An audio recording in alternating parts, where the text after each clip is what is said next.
no be tia so dem preacher ye preaching na what still money minded Christians na kere ni sika these are out the music and no one was on you sikanti and no go do wow let's can do ango we class sikanti na what take pass as was man ko ni Ewurade mfa bone nche na sike control dipa na edini ba bi e ko se yamnem ababira ni o se no kale de tabna dia sada ya kare de tabna e di ma Judas ko gu na account so Judas akwajiska afi Matthew chapter 27 verse 3 sike ndi we Judas ewie anopai John chapter 12 verse 6 sada Judas we kronfo Yesu bag yesen na mu diska obi che Yesu ade a no de omo de ma Judas fatum kan John chapter 4 verse 6 to 7 no muti ko ejis kan bi ko to aduane the good says kan na we bi ene be bre ya sorry omo we house on this case the from accountant from net tresses omo wi aso ni sika obi kla collection omo osese omo kan collection e bi wi bi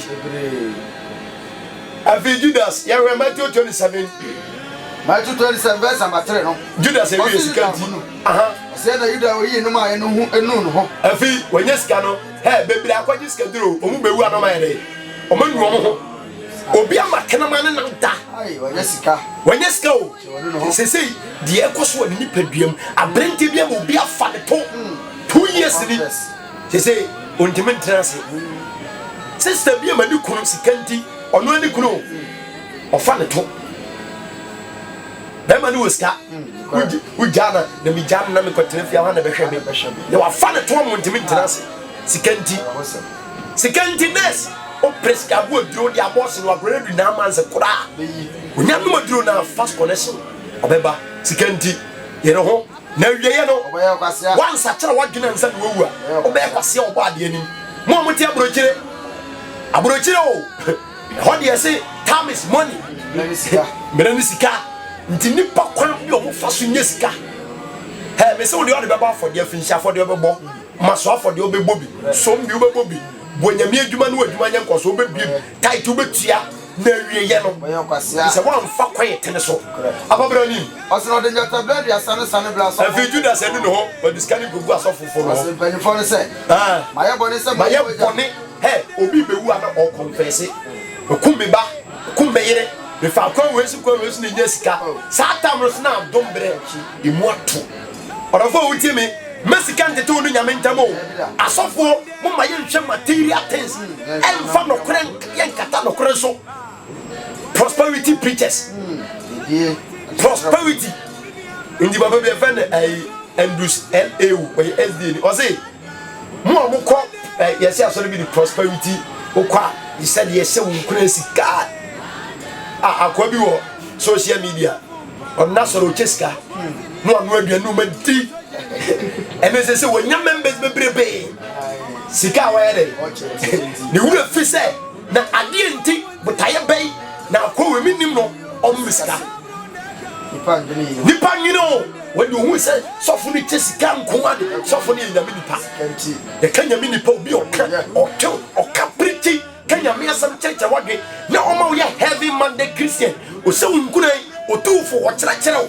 ni wo bompa ya ma de onyankopon asoma no o kanya nkopon asem nyame ansoma so yesu so fa ka so go chesika we de won kwa mpoka so osra yenkoka se osra ni abai ndini pansa kira de ndi mesi asofo mu tijeska Yesu mfro se meteska e wo mse nipa wo che na boa no but mo men no nya se e do na Yesu frɛ mo Luke 16:19 Lazarus na hia no de hia ko Abraham buku wo de enso nyame yie na fa nsem bi me ka obi de bi meyi no ho no de fa yi ho no na wu achi there is no excuses in judgment encounter ho that could be excuses encounter ho asem eni di besi bia busa ni po benya bibia ka ta ai sofo necessary dey wan ko di dia school for BSP sofo say danka ampadanka de ne boy de de mo ya adwuma pa fa kwan a etene so nye usika no na wotia me dia wote sa ko hwede obutu kosi anya dia so wo betene wiase anyini na 90 years na wo achi no awo nyame anim Papa ndi Judas ko se no akọ. O se ma e boni se ma yi moja aboni ni mu. Na so for no se emfa ye ho. Na o se emfa ho ba yi. Emfa ye ho. Wala he. Na o to jata no gu aso. Judas e fi wa pusika. O tu sika gu aso le fie. O ko se ne mene. O ko ye dey. O ko se ne. Sika ndi Judas ko ye dey. O sa ko fo. We brother man kai Ananias. Acts chapter 5. Acts chapter 5. O de wo a wo twere se wo. Ona na yiri sika nto nko gu aso le fie. Correct.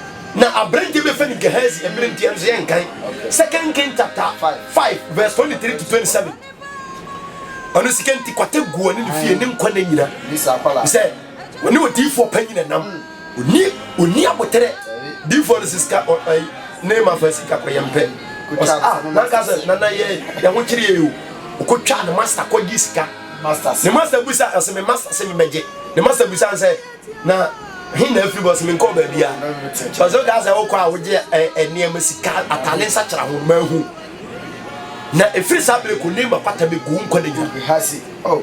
E ho amunu mu ana pata gu sika nti. Na nipa bebre abodam sika nti. Ma bebre su so ko wale sika ni. Boga. Ma bebre se sekte kumasi abomberwa. Ma bebre te Ghana abomberwa. He said na wone bemba bi na wo ha omo bobra. Bemba no pese wo yekoye ne ho ade. Obi from abroche bai we boga bi amba boga. Boga fast nya sika no. If you wale boga so wo kwa abefa no. 10 years, 16 years, 20 years, 5 years. But Ghana. Sikanti yo. Ano pay ina sika yo. Papa sikanti ni abato aso nko ande me setie for bo se quotation ma twemi ti. So sika beti ma jinipa. Nipa be brigini se unye sika ni wo wie se de ne ewiase apenjo mo monye sika kwan bone so.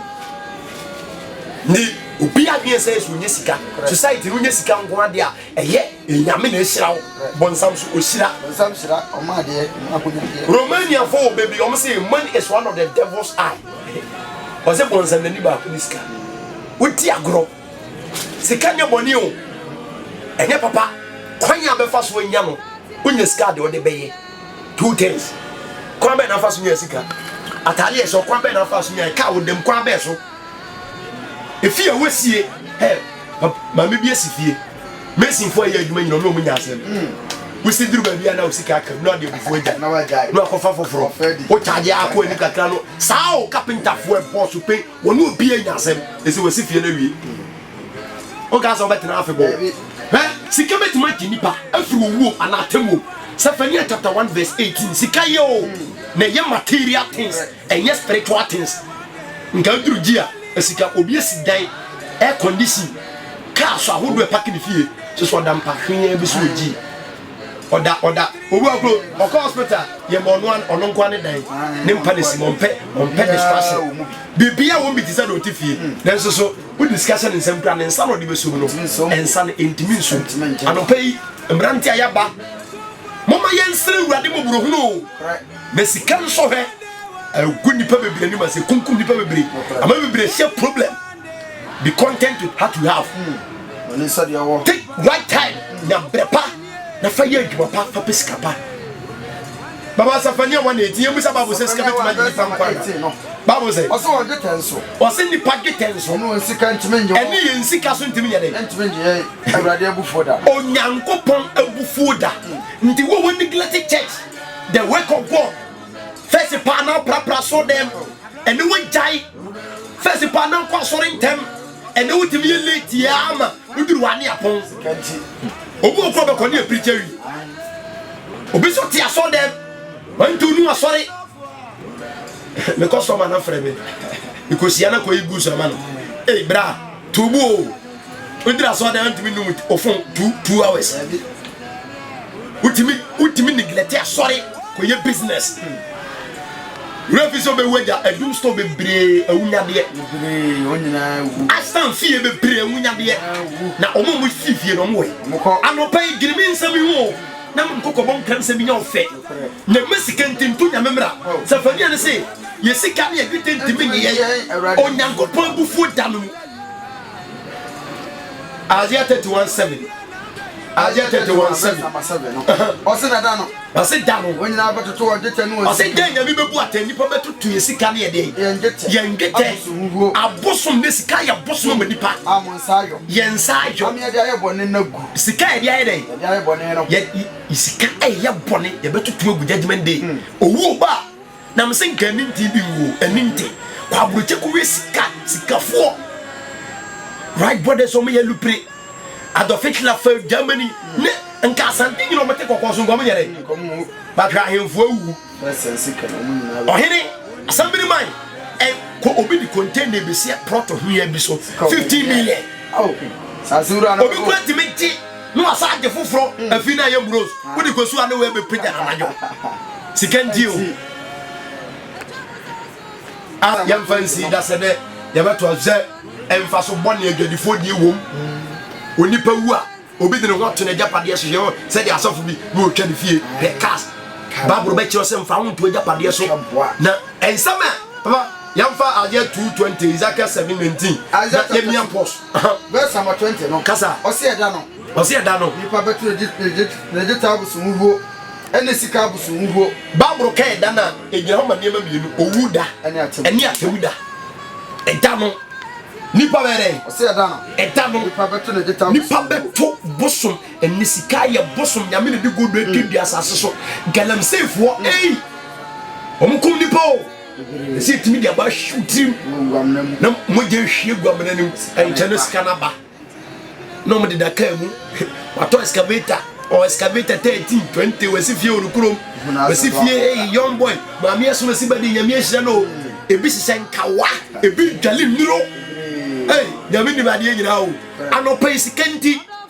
die na wo ye to nyame mra papa afi Ezekiel 7:19 Ezekiel 7:19 Ezekiel 7 verse 19 and yamba kora yanka uya yanfa kora ba kun shim Ezekiel 7:19 Ezekiel 7 verse 19 so ba to on dete agugumro no o say judgment de nipa betu to sika gumro no so na won sika da na efi na nipa sika be da na de efi ndimisi sika yo menkase sika ye boy born to be a winner moto sika no ayde ode so asere ndi sika de eye na kwan be na afa so nya no unye sika ni wiade na wode ye obi se mefa kwan bone so nya sika wia no de papa boa oboa da ensi wiye ndo ze ko diska dro mi kuma yere mi kuma ba na nya sika na ma besa kira hwe di oni papa no anye no e bone ma no adina wodi kan adina kire se e bone abi baba Quran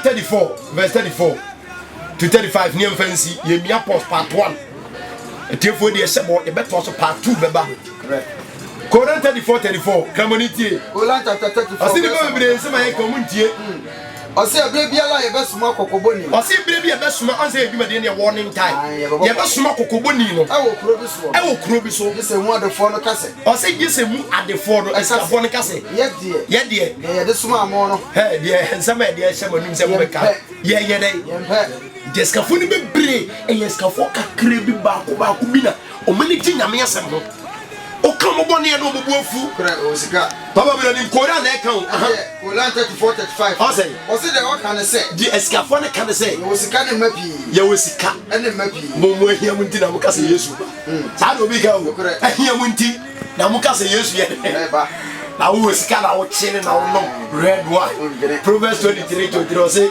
ehwenza se koyo na ni ka na ni be red one wo kan nti on chile mi ko chile mi ko US akwajima ho mo ahia mu nti he Ozia ska fa nka ye wo sika na ye wo mapi na ye de ye twe aso obi ani wo betwe aso kai se owu betima to nsa afro ye de we asi na popon ya abro de nkwache ne wa ba na se ne ye beto because of money part 2 sikanti odafo wuti me enye sika akwa o obi for you amfa ko to ntwam o say money has so many slaves sika won kwa bebre are you one of such slaves won kasa nkwa no sika won kwa bebre de o magu mponkyire wo wuti ni apa he biako wo kai se wo ye dote a wo bewu obi a wadwen ni ho so said your Rollins, ya papa, ya didn't tump, a baby do a sandy, a baby, sandy, a baby. Nasa ni sika ni ndabi brebent man here there. For ya ba nyemba na dwene kokko bon kan semi ho because of money. E ba dem fa boni nche. O me nyi sika ko a. E mu yeye nkonto sika. Nyemfa kwampa so nye sika. Emfa nya de pa o Kristo Yesu de miti. Amen. Amen. Ya ba dwemba le ti anope kokko bon kan sem morning time. Sikanti because of money money tom. Sikanti sikari nipa bedure chirampa. Sika monsu ya twia tu ntwada evangelist ne ko shelo pe nyankropo wonye okesi wonyi mfira dumu enkwa dumu odofo nigidi ye se wo yinhira yakopon asem